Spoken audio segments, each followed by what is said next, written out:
just talk about another reason the president has to be happy. His approval ratings keep dropping, Mika. Yeah, and he has to be excited about the opportunity to try to once again get them up into the 40s. Well, this report was completely exposing of unfit, impeachable behavior, and that's where he sits this morning.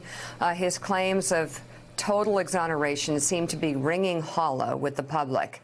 A poll finds that in the wake of the Mueller report's release, the president's approval rating dropped to a new low for this year. Wait, a new low for this year? It's even lower than it's been? Yes. The Ipsos Reuters poll conducted Thursday and Friday after the redacted report's release found Trump's job approval has sunk to 37%. 37? That low? Down 6 points from where it was just after Attorney General William Barr released his summary letter. 56% disapprove. Wow. That's Trump's worst performance in this poll in more than a year. And yet, Mika, he's a can-do sort of fella. His chin stays high. He never tweets negatively. He's just been cheerful all weekend. President Trump spent the holiday weekend at his Florida club trying to project that he is happy and calm. Yet his anger over the Mueller report continued to boil over in public view. The White House took the rare step of releasing photos of the president with radio host Rush Limbaugh on Trump's golf course. Happy. Unusual, since they typically don't even confirm that he's playing golf during his frequent visits to golf properties. The president later retweeted his director of social media, Dan Scavino, a guy who used to run his clubs, who wrote, "I am with the president at the Southern White House. I have never seen him happier." See, there you go. He's happy. He's happy. Trump then sending that message himself yesterday morning, quote, "I have never been happier or more content." Yet all Mika, day long. what did he do all weekend? Well, he continued to fume over the 448-page Mueller report, alleging he has been historically mistreated. While aides and allies went on television to dispute the report's description of Trump's reaction when he learned the special counsel had been appointed, when he said, quote, "Oh, God, this is terrible. This is the end of my presidency." I've been by Donald Trump's side uninterrupted for 3 years practically now. I have never heard him one time say, "This is the end of my candidacy. This is the end of my presidency." I've never heard him utter those words. And we've been in some pretty impossible, tough situations together. That is not the way he speaks. I've been next to Donald Trump dozens, hundreds, thousands of times. I've never heard him be Debbie Downer. Look, this guy's a winner. So anybody who says that he was Debbie Downer all of a sudden, so my presidency is over, is an absolute liar.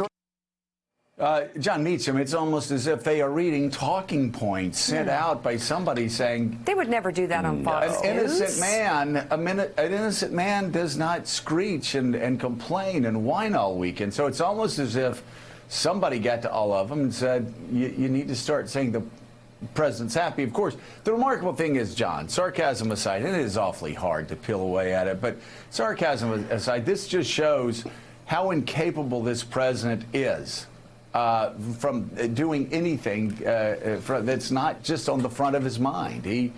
He's been very angry all weekend, and it wasn't in his best interest politically to show that anger, yet he just couldn't help himself.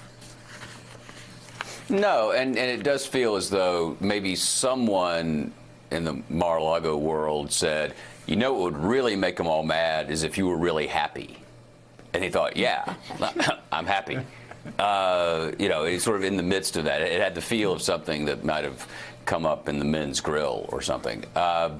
What continues to be so striking is, and this is not sarcastic at all, and I genuinely don't understand it, is given his level of support with those who are inclined to support him, with his base, why there has never been, from the moment he moved from escalator to plausibility as a candidate, and then ultimately to the presidency of the United States, why he's never been able, forget the national interest, I'm not being that naive, but why he was never able to see that his self-interest would be served by at least following, I don't know, let's call it 25% of Normalville, right? That just follow 25% of the street signs. You don't have to follow them all, but where's the infrastructure bill? Where's the prescription drug reform? Why not figure out a way to get that 37 back to 47 or even 50? And he just insists on living in the bubble that you saw with Rush and you saw there with Conway and Lewandowski. And to me, it's the great historical mystery. I think we understand why he got elected. That's about populism. That's about unease. That's about, 10 presidential elections between 1980 and 2016, and a Bush or a Clinton was on 80% of the tickets. Okay, we get all that. But why no concession to, no acceptance of the topography of normalcy that would benefit him? And I just don't understand that. That is the great mystery of his presidency for Mika and me, who have known the man for over a decade and have seen him and still hear reports from people who go in and talk to him in the White House that are surprised when they see that he can be a very charming man. And Nancy Pelosi has seen that side of it, and she's talked about it before.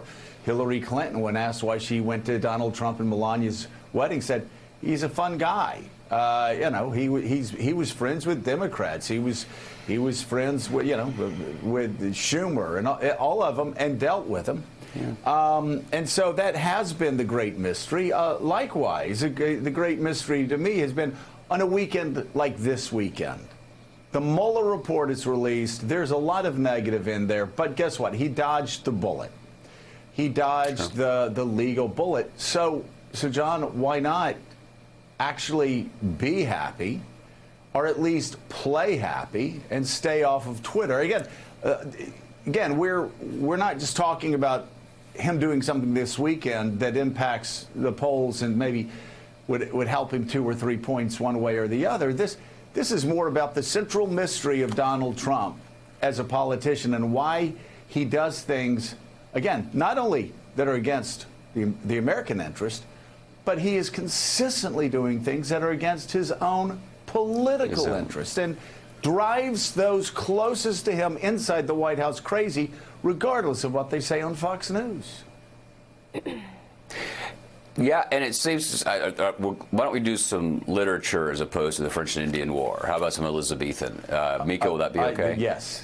Mika would love that. He's, he has Scottish ancestry. He is Macbeth, presumably, right? He feels guilty, or, Henry IV. He's someone who feels he has done something illegitimate to win power, and instead of boldly moving forward, he is obsessed with that past. And maybe that's wrong, but it's as plausible as anything else, it seems to me. Yeah, it's pretty remarkable what's been happening. And Mika, we've talked about this being the central mystery of the Trump presidency from the very beginning, that he is a day trader, and that he has steadfastly refused from the middle of the campaign to do anything that will get him to 50%. He's the only, you're looking right now at the only president in modern history who has never hit 50% in the polls. And the reason he has never hit 50% in the polls, Mika, is because he has chosen not to. Yeah. He has chosen to continue to play small ball and be as divisive as any other president. And again, yes, we can sit here and talk about how it's bad for constitutional norms. We can sit here and talk about how it's bad for American democracy. But at the end of the day, for him personally, it's bad for his own presidency and political brand when he could make choices that get him into the mid-40s, maybe even up to 50%. Well, and let's not underestimate the lying and the day trading and the manipulating of the truth and the implications it has on this country.